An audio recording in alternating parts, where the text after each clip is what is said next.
There's a lot of people here in Eastern Europe that don't really follow international politics, and they are absolutely shocked and horrified when they are seeing how the Dutch farmers are treated, and the fact that violence is being used even before talking with them. There's no negotiation, there doesn't seem to be any plans of finding a solution. It's just sending the cops after them. And people in the East here, in Eastern Europe, they're saying that Western Europe is becoming like Russia with the smiley face. I don't know if it's that accurate, but it is getting there, isn't it? I mean, look at this article. Poland is shocked after Dutch farmers are shot at by police. Experts warns of violence seen in Western liberal democracy coming to Eastern Europe. And you have this image here with a police officer using a gun to order a farmer to get out of his tractor. And these people are being labeled as terrorists. Again, we see this happening with Canada with the trucker protest, where the government labeled them as racist, fascists, and just flat out refused to even entertain a 10 seconds conversation with them. Now, imagine if during the BLM protests, which also happened during the pandemic, some of them happened here in Europe, in Germany, in Britain, in Canada. Imagine if they were treating them half the way they are treating these farmers. Now, the way the left would react if that were to happen is the same way people here in Eastern Europe are reacting. They are, first of all, shocked. They just can't believe that this is happening, and they're very outraged. So I do believe that come next elections, you're going to see a lot of Eurosceptics entering the European Union Parliament, especially from Eastern Europe. I'm not very sure about Western Europe if they're going to vote for similar parties like the ones with Nigel Farage. But there is definitely a cultural turning point. A lot of people are realizing that, hold on a little bit, like all of this Western democracy doesn't seem to correlate to the situation on the streets. And I heard people here saying it's like, how do you call Russia? Oh, we call it the Eastern problem. How do you call Germany? We call it the Western problem. And how do you call Hungary and Poland? The Interimario. The Dutch government is pursuing its climate and environmentalist policy of reducing the emissions of nitrogen in squeezing agricultural production with agricultural targets farmers argue that are impossible to meet. So, in other words, they are diminishing their country's food source. This is almost like a central planning thing from the European Union. Like they decided that the Netherlands is going to be more like a city state, like have large cities where immigrants are going to go in and someone else is going to take care of the farming. And, like this is the whole thing with the environmentalists. It's like you're not allowed to pollute in your country, but you import stuff from China and they are allowed to pollute there. It makes absolutely no sense. The measures come on top of other policies that have affected the sector, such as ban on fur farming. This is self-inflicted, like completely destroying a nation's economy in a time of crisis. According to Monika Przezorska, the director of Poland's Agricultural Institute, Poland needs to take careful note of what is happening in the West. She argues that the Poles need to be aware that what's happening in the West is often later transferred eastwards. As official EU policy, she told that the Polish Catholic broadcaster Radio Maryja that the Dutch government is treating its farmers like terrorists.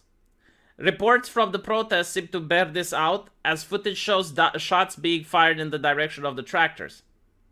In a tweet, she vented her anger at the treatment of Dutch farmers.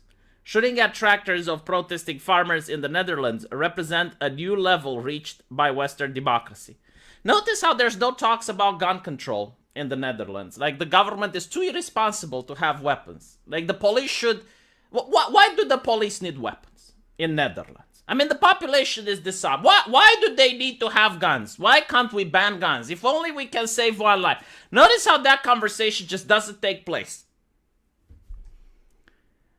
So you get to see here a lot of things that I can't show on YouTube, but the protests are becoming increasingly peaceful, yeah, fiery, but mostly peaceful, as they say.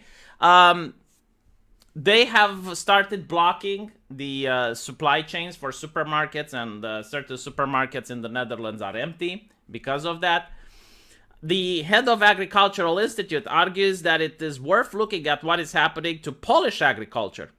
On one hand, as a result, with the war in Ukraine, there is talk of strengthening food security, and farmers are being persuaded to increase production despite rising costs.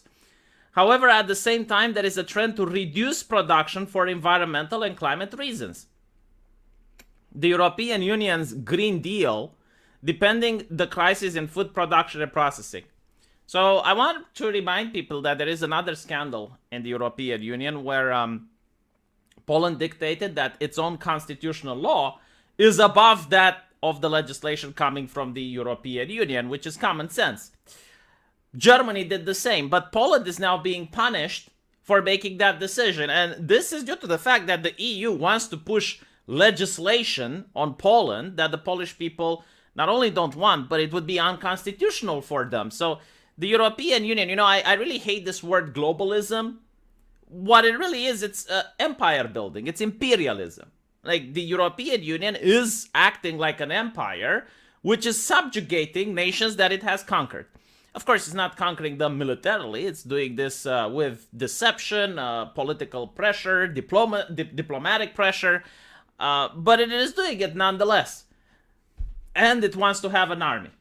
And it probably wants Germany to be at the head of that army. I wouldn't be surprised. That would be interesting, wouldn't it? The Dutch government's unfriendly policy towards farmers. I hate the word unfriendly policies towards farmers. They are anti-farmers at this point.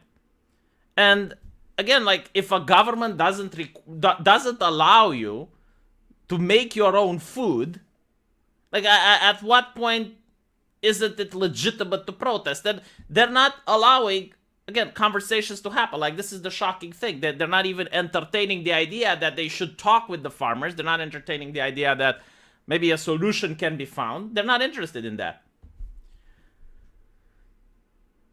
So apparently the Dutch government's unfriendly policies towards farmers may spring from the shortage of land for the construction of housing, infrastructure, and industry. Exactly what I said in the previous video. My fucking god. I didn't even read this article, but the video that I made yesterday where I said that they want to house the migrants, so they need to build new infrastructure and new housing, and they can use the land of the farmers to do it. Well, apparently, this lady from Poland agrees with me. Now, the government argues that the land farmer zone is needed for other things. I mean, it makes sense, right? Like, if you're a farmer, you're not allowed to use your land, you're not allowed to farm, you're going to sell it. Who's going to buy it? Climate protection policies are a useful tool for the Dutch government to create a pretext for reducing the size of the country's agricultural sector. An estimated 30% of farmers are expected to lose their livelihood. But that will not be the end of it. And by the way, there have been suicides happening within the farmer community that the press doesn't really like to talk about. Just so you understand how bad the situation is. And again, like, no one wants to help them out, no one wants to talk about it. The Dutch government seems to believe that agriculture is not an essential and that food can be imported from abroad. Is this lady watching my videos? There is no fucking way. Like, she is literally parroting everything I said yesterday. It is this attitude that has spawned the mass protests, including the blockades of distribution centers, which have in turn led to shortages in shops. All to demonstrate to the public what can happen when there is no local food provider. And again, this is happening literally after the pandemic. Like, after we have seen how vulnerable international supply chains are. Like, instead of the morality that people got from the pandemic, like, we should be less reliant on international supply chains. And the lesson that they got from Russia and Ukraine, we should be less reliant on importing food from abroad when possible. It's almost like they're doing the opposite. And they're doing the opposite by design, because they realize, well, we can take away a nation's sovereignty if we hold it to international supply chains. Like, the European Union can just be like, okay, well, Netherlands, you want to go against us? Okay, well, we're cutting the supply chain. We're not allowing you to have food. Let's see how long you last. So this is why it's actually being done from the European Union. It's to weaken the power of the nations to resist whatever the European Union wants to pass in the future. Let's say it wants to give 60% taxation to the Netherlands. Just why not? And the people from the Netherlands, no, that's too much. It's like, really? You want us to cut your supply chains? Let me know what you guys think, though, and I'll see you in the comment section. Take care.